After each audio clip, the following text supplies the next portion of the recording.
Enforcers.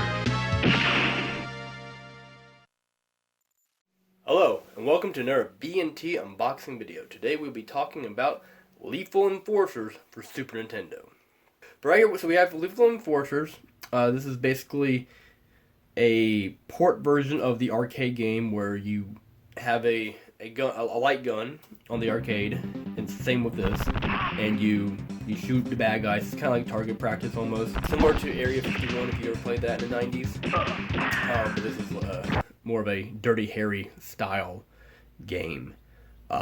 It comes with a revolver, as you can see on the box, that does like the Magnum game from Dirty Harry. The game it comes with is a nice bright blue, and Player 2 controller, which is sold separately, is a nice bright pink. So, bright colors. I got this game off eBay for about $80 after shipping. It did not come with the user manual, but I was able to find the user manual for about $5. So, all in, we're at $85. And let's see what we got for $85. First, we'll take a look at the box. It does have some wear. There's a corner wear over here, and the flaps, the outer cardboard is actually peeling up a little bit on the flaps, and it's a little discolored, probably from the sun. Not horrible, but there's a little bit going on, and a lot of wear on the edges, as you would expect. The back looks pretty nice, and you can see some of the screenshots of the different scenarios. There's a restaurant, bank robbery, a heist at the airport, and you pretty much, the camera doesn't move. You just come in, and when you see a bad guy, you shoot it. When you see a good guy, you don't shoot. Kind of simple. But the back looks very clean. And then this side, same thing with the other one. You got the cardboard peeling up, and a little bit of tape residue maybe. So the box itself isn't 100%, but it's pretty good. It's not bad. There are examples of this game with an excellent box that go for over $150. So a rough shaped box that definitely puts it in my price range. So let's open up and see all the goodies inside.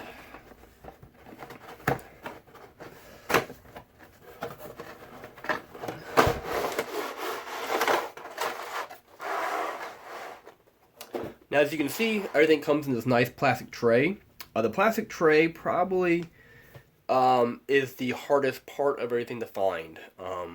No one has just the plastic tray. A couple of people have on eBay the big box with the gun and the game and no plastic tray. So you're kind of in a shit show if you don't have the tray. And I don't know where you'd find one. I guess you just throw everything in the box. So anyhow, so here's the gun, cartridge, and underneath is the manual. No extra paperwork was included. Just these three main items. We'll first start with the cartridge. Normal cartridge. There is a little bit of sticker residue. Not sure what it would have said. Sticker had been removed when I got the game. The front of the box also has a similar marking on it, so my assumption is they came together. Though that's not always true. The manual actually has the same shape sticker, and it's a random number. It might actually be a rental number of, so you can match the manual of the game box altogether. But the manual I bought separately, as I pointed out, and it does have the same sticker marking. So everything looks like it came together, even though it did not. But the cartridge is nice and clean on the back. A little bit of tear on the label, but not too bad, not too bad. The light gun, I actually took it apart and cleaned it up. It was quite nasty. This whole grip right here it essentially looked like someone had played with it that had very dirty hands, and it just gunk over the years had built up all along, and you can almost see like a little bit of a green hue going on here, like a neon, a dirty look. I used rubbing alcohol and a toothbrush and scrubbed it up, took it apart and cleaned it out on the edges right here, and right where someone's hand would have been, it's where it was the dirtiest. So it looks about 100% better. It doesn't look amazing, but it looks a lot better than what it was.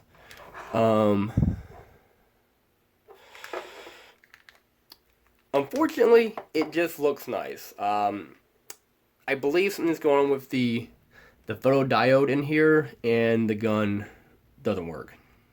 It worked for a couple of trigger pulls, but it wasn't reliable, and then it eventually just stopped. And for all those who want to ask, yes, I'm using a CRT monitor. It's not a setup issue. There's a problem with the gun. And unfortunately, no one has fixed them, or no one has documented that they fixed it. So there's a couple people online who have asked how to fix them in the past, but no one has an answer. And it seems like a lot of people say it's the diodes that are bad, and no one has what diode you need to get, and there's no markings on it inside. So it's really a hard situation. So I'll probably try and find another light gun later on and just keep this one as a showpiece.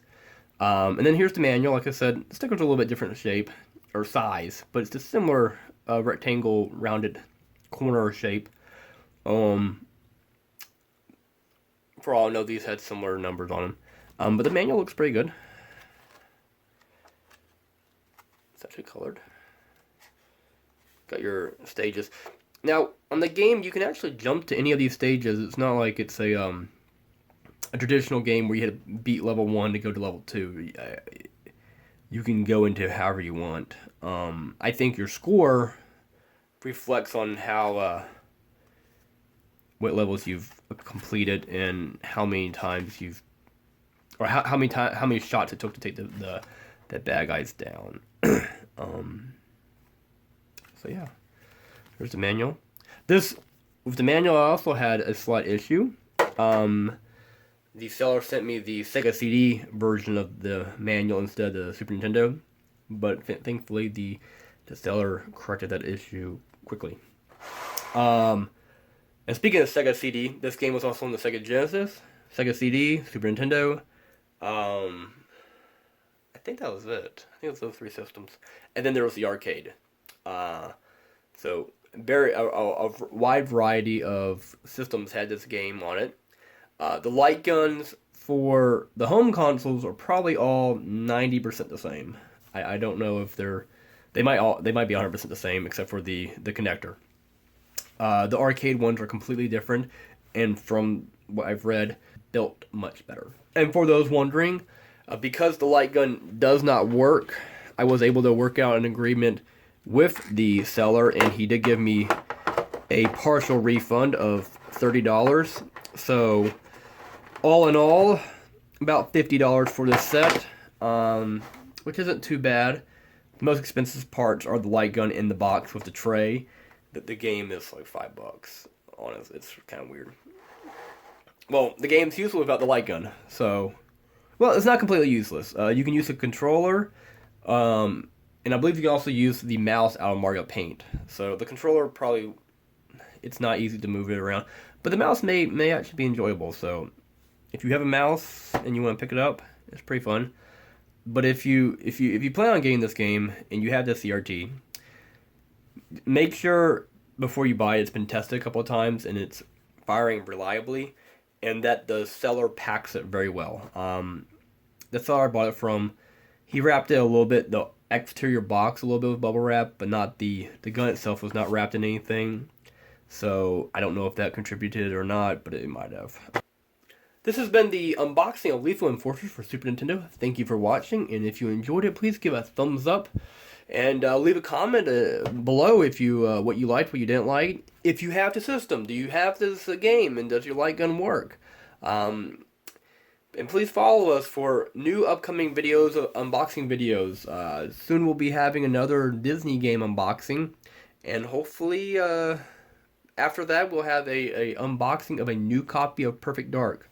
So stay tuned if you enjoy those games. Thank you. Bye-bye.